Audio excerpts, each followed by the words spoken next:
Herë të parë, Divjaka paraqet 3 kandidat për përfaqësimin vendas të bashkisë.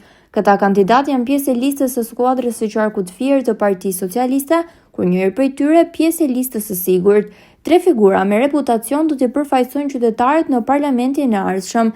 Ata janë njerëz të punës, të cilët gëzojnë respektin e qytetarëve dhe janë të përkushtuar e gjithmonë të gatshëm për të dhënë kontributin e tyre në zhvillimin e Divjakës dhe të gjithë Shqipërisë.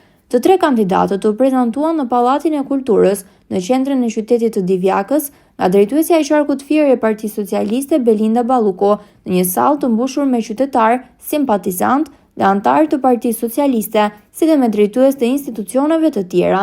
Zonja Balluko shprehu se vota është nder për Partinë Socialiste, por edhe për kandidatët, qytetarët të Divjakës që do të përfaqësojnë dinjësisht në parlamentin e ardhshëm pas zgjedhjeve të 11 majit.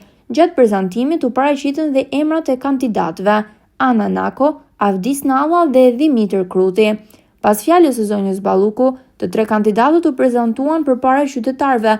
Takimi u mbyll me duar trokitje dhe me angazhimin e kandidatëve, duke theksuar se Divjaka është gjithçka për qytetarët, një qytet me projekte të reja për të ardhmen.